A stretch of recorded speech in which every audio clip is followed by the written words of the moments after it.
Hoje pela manhã, a Fórmula 1 finalmente formalizou as mudanças para o regulamento do ano que vem e que são várias. Se você não ficou sabendo, ou se você não viu nada sobre esse assunto ainda, ou até se você foi atrás para ver, mas deu de cara com um vídeo muito bonito visualmente, mas sem nenhum tipo de legenda, em nenhum idioma, no canal da Fórmula 1, o que eu acho um absurdo em quase 2026, eu tô aqui para te ajudar e fazer um resumo dessas mudanças e também com um pouco da minha opinião sobre o assunto. Beleza? Mas antes eu preciso lembrar você de que esse vídeo é um oferecimento da Alura, a maior escola de tecnologia do país. Para você que está pensando em dar aquele up na carreira ou de repente até mudar de profissão, agora é a hora. É só você clicar no link aqui embaixo ou escanear esse QR Code que está na tela e você vai receber 15% de desconto na sua matrícula.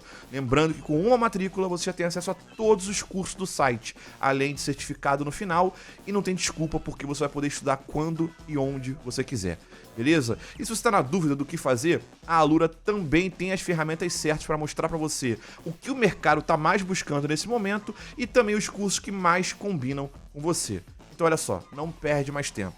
O link está aqui embaixo, o QR Code está na tela, agora é a hora. 15% de desconto. Beleza? Fala pessoal, Vitor aqui, sejam bem-vindos a mais um vídeo. Pois é, rapaziada, o ano tá acabando, mas isso é apenas o começo de um novo regulamento da Fórmula 1 que vai começar a partir do ano que vem. Há um tempo atrás, eu já tinha feito um vídeo aqui no canal quando a FIA soltou pela primeira vez os direcionamentos de como seria o regulamento do ano que vem, mas lá pra cá muita coisa mudou, mas parece que agora finalmente a Fórmula 1 bateu o martelo e decidiu e formalizou, né, explicou tudo certinho pra gente como vão ser as mudanças, as várias mudanças para o campeonato do ano que vem. Eu fiz uma listinha aqui para eu não me perder. Tem bastante coisa, mas eu vou tentar resumir as mais importantes, beleza? Bom, a primeira mudança que a gente vai falar aqui do carro em si, que é uma mudança muito bem-vinda, é sobre a diminuição do tamanho do carro. Não só das dimensões, mas também do peso.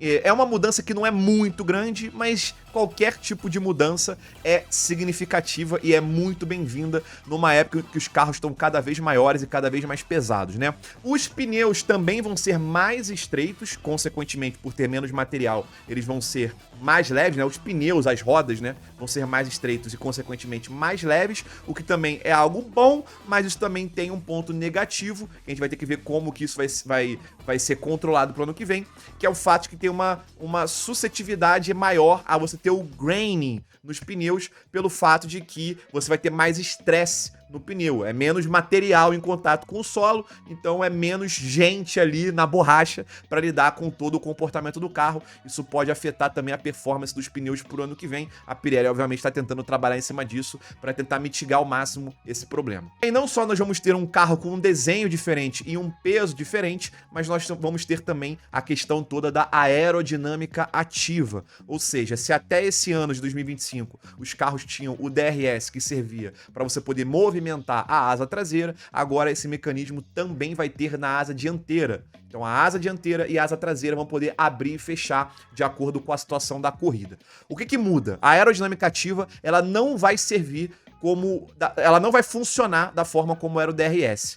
Fisicamente, o movimento é o mesmo, com a adição agora da asa dianteira, mas no controle ali, no comportamento da corrida, o uso na corrida, vai ser diferente. O DRS, ele era um instrumento de aproximação para o piloto que está atrás poder, de certa forma, ter algo para contrabalancear esse problema dele ter o ar sujo, ele poder, de alguma forma, driblar essa questão e chegar no carro da frente para poder eles brigarem. Na maioria das vezes isso não era o que acontecia, né? O cara que estava atrás só passava direto, mas enfim. Agora não. Agora independe da questão da corrida, se você tá próximo do cara da frente ou não. Você tá na reta, você vai alternar pro modo de aerodinâmica ativa, o modo de pista reta, né? Então, eles têm esse modo de curva e modo de reta. Então, tá na reta, modo de reta, as duas asas, dianteira e traseira, elas vão se mexer para o carro ter menos arrasto, e assim que chegar na curva, elas voltam para sua posição original, para o carro voltar a ter mais pressão aerodinâmica, mais downforce, e conseguir voltar a fazer as curvas normalmente. Bom, e aí você talvez deve estar se perguntando, Lud, mas aí se todo mundo vai abrir essa asa, que diferença vai fazer então opção pro cara abrir, não abrir. Não era melhor deixar logo a asa sempre fechada, já que isso aí não vai mudar nada pro cara poder ultrapassar ou tentar ultrapassar alguém? Então, é porque tem duas questões aí para eles adotarem essa metodologia nova. A primeira é, quando você abre só a asa traseira, tem um desequilíbrio de forças aerodinâmicas, né? Porque a asa dianteira tá recebendo um certo nível de pressão aerodinâmica, então a parte da frente do carro tá recebendo um certo nível de pressão, a asa traseira tá recebendo um nível bem menor quando a asa tá aberta. Então você tem uma diferença muito grande de pressões aerodinâmicas na parte da frente e na parte de trás quando só uma das asas tá aberta. A intenção deles é que com as duas asas, né, a asa dianteira e a asa traseira se movendo, você vai conseguir ter um equilíbrio maior dessas forças aerodinâmicas na parte dianteira e na parte traseira. Mas além dessa questão aí, nós temos uma segunda questão também, que a Fórmula 1 não tá mencionando tanto, porque na verdade isso daí é mais para uma solução para um outro problema que esse regulamento vai criar, que é a questão da bateria, né? E aí a gente já pode falar aqui da próxima parte, da próxima mudança para o regulamento do ano que vem. O motor vai ter uma grande diferença para o ano que vem. O MGU-K vai continuar e vai ficar maior. O MGU-H vai sair. E se você não sabe nada, bulhufas do que eu tô falando, calma que eu vou te explicar. Um motor de Fórmula 1, a gente fala motor, mas na verdade o certo é unidade de potência. Se você já jogou Fórmula 1, um jogo da Fórmula 1, você deve ter visto lá que na parte da unidade de potência, o motor tem várias partes. Tem o motor em si, que é o motor a combustão, e várias outras partes. A bateria, o MGU-H, o MGU-K, o turbo e por aí vai. Então tudo isso junto é o que na verdade é a unidade de potência do carro, né? Não é só o motor em si. Mas enfim, o MGU-H, que é quem tá saindo, esse H é de heat, é de calor. Ou seja, ele reaproveitava gases que o motor tá gerando, que seriam jogados fora e transformava isso de volta em potência, em energia para recarregar a bateria. Esse era um sistema muito caro, muito complexo, que não tinha praticamente nenhuma utilidade para os fabricantes de motor para os carros de rua e, consequentemente, isso está saindo fora. Como você vai ter um gerador a menos de energia para o carro, o MGU-K vai aumentar e vai compensar essa geração a mais de energia que você vai precisar ter. O K vem de kinetics, ou seja, de movimento, então o MGU-K é o que gerava energia baseado principalmente na frenagem, na desaceleração, no movimento do carro. Aí, consequentemente, você vai ter agora praticamente uma divisão 50-50 entre o motor a combustão e a energia que fica armazenada na bateria do carro por esses geradores de energia aí. Então, se você tem uma maior porcentagem da unidade de potência do carro, da energia que o carro vai usar para gastar vindo da bateria, essa recarga e esse uso da bateria vai ter que ser muito melhor controlado e muito melhor usado, recarregado ao longo de uma corrida. E aí, consequentemente, isso entra na questão que eu volto a falar aqui da asa dianteira abrir junto com a asa traseira. É uma intenção de você ter também um menor impacto do arrasto aerodinâmico no carro, para o carro sofrer menos resistência do ar, consequentemente gastar menos energia para se locomover e você tentar dar um alívio para essa bateria, que o carro vai ser mais dependente a partir do ano que vem. E essa mudança no motor foi uma mudança muito importante, por exemplo, para a gente poder trazer novos fabricantes para o grid, né? Então a Ford em parceria com a Red Bull, a Cadillac em breve vai ter o seu próprio motor também da GM e toda essa questão. A Honda, né, firmando a parceria agora com a Aston Martin, porque é um motor mais parecido com os carros híbridos que todas essas fabricantes desenvolvem para a rua, então fica algo mais interessante para eles desenvolver novas tecnologias na Fórmula 1 e voltar a usar a Fórmula 1 como um laboratório para o que eles vão produzir na rua, que é onde eles ganham dinheiro. Bom, mas é isso então, todo mundo vai abrir a asinha quando quiser, então não tem mais nenhuma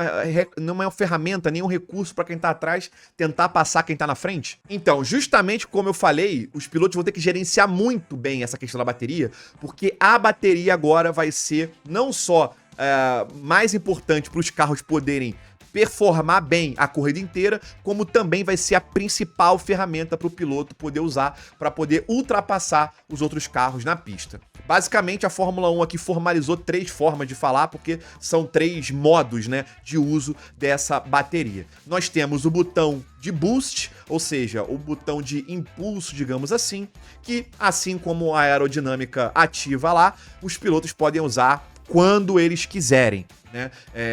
Tendo bateria para isso, você pode usar lá o botão de impulso e ter um pouco mais de velocidade por um breve momento. Isso vai servir tanto para você poder atacar quanto para você poder se defender. Até aí, todo mundo usando a mesma coisa, então não muda nada, né? Pois bem, aí vem mais um modo diferente, que é o botão de overtake, ou seja, o botão de ultrapassagem. Esse botão overtake, ele dá ainda mais potência. Só que esse sim só pode ser usado para o carro que estiver atrás e pelo menos 1 segundo do carro que está na frente. Ou seja, eles pegaram o DRS e dividiram em 2 coisas. A parte da asa mexer vai ser a aerodinâmica ativa e a parte, quem tá atrás poder usar por 1 segundo, vai ser a parte do overtake. E aí, para você poder lidar com esse gerenciamento da bateria, tem mais um modo, que é o botão de recharge, o botão de recarga, para você poder, obviamente, ali, não só com a frenagem, né, mas também com a própria desaceleração do carro, dependendo dos modos de motor, você poder recarregar essa energia de novo para poder continuar usando ao longo da corrida. E tem uma curiosidade sobre esse botão do overtaking que dá mais potência. Primeiro, ele pode ser usado junto com o botão de boost, ou seja, você vai usar o boost e o overtake ao mesmo tempo, e provavelmente eu imagino que isso vai acontecer demais, porque o cara que tá na frente vai usar o boost para se defender. Eu imagino que se você usar só o overtake, talvez não seja o suficiente para passar. Os caras acabem usando os 2 ao mesmo tempo, e aí isso aí deve gastar bateria pra caramba, né? E outra coisa, esse botão de overtake, a detecção desse 1 segundo pro cara da frente, vai ter só em um lugar da pista, e você estando nesse pelo menos 1 segundo, nesse único lugar de detecção da pista, você vai poder usar o overtake ao longo da volta inteira nos lugares específicos lá. Então, ao invés de você ter múltiplos pontos de detecção, vai ser um ponto só de detecção. Isso pode ser muito bom, isso pode ser muito ruim, porque a gente já viu várias vezes que o que dava graça na corrida era você ter pontos de detecção de DRS diferentes, porque às vezes um cara passava, mas logo depois ele podia ser reultrapassado. Se um cara passa e o cara de trás não tem a chance de devolver, ele passa, vai embora e fica por isso mesmo. Vamos ver como é que vão ser as coisas no ano que vem. E aí, além disso tudo que eu já falei aqui, tem 2 coisinhas que eu queria mencionar também. A primeira, eles comentaram que os retrovisores do carro vão ter luzes também de alerta.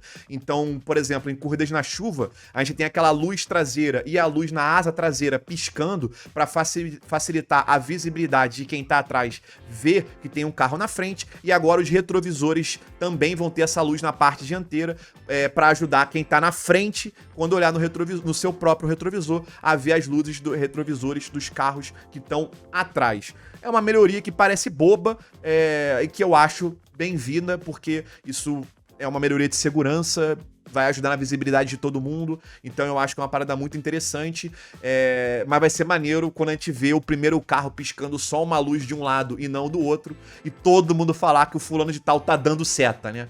Vai ser maravilhoso. E uma outra mudança, que eu não sei se vai acontecer ou não, é a seguinte: nos desenhos da FIA, nos conceitos da FIA, que eles mostraram na primeira vez, e nesses primeiros conceitos que a Fórmula 1 tá mostrando, a roda do carro, ela não é completamente fechada, né? Igual a nossa famosa roda de gol bolinha, que foi usada durante todo esse regulamento. Ela tem uma parte fechada, mas ela tem o miolo ali exposto, né? Aberto, em que você pode ver uma parte do aro mesmo da roda.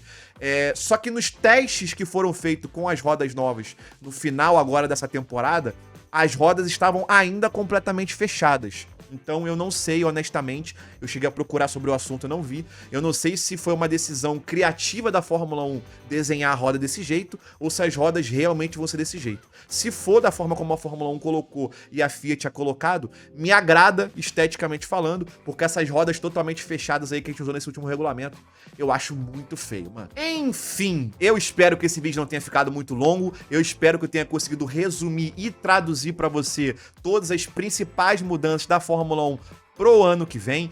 Digam aqui nos comentários quais são as suas opiniões sobre esse assunto. vamos ver, cara. Vamos ver como é que vai ser aí agora. Eu espero que as coisas deem certo, espero que funcione. Espero que a gente não tenha uma temporada horrível e esquisita, como foi no início de 2014, na primeira temporada com os motores híbridos. Eu admito que eu tô um pouco preocupado com essa presença maior ainda da bateria na performance do carro, porque eu realmente tenho medo de que os pilotos fiquem muito preocupados em ficar gerenciando essa bateria o tempo todo e, consequentemente, a gente tenha momentos esquisitos ao longo da corrida, né? Com, sei lá, piloto tirando o pé no meio da reta para recarregar mais a bateria, enfim, coisas desse tipo, né? Vamos ver como que vai ser a temporada do ano que vem e com novas notícias, novos acontecimentos surgindo aí, a gente volta aqui para debater mais um pouco e trocar uma ideia sobre esse assunto. Beleza? Se você curtiu esse vídeo, não esquece do like, não deixe de se inscrever no canal e não se esquece também que a gente ainda tem um último resumo esse ano, que é o resumo da temporada de 2025. Beleza? A gente se vê, um abraço, até a próxima, fui!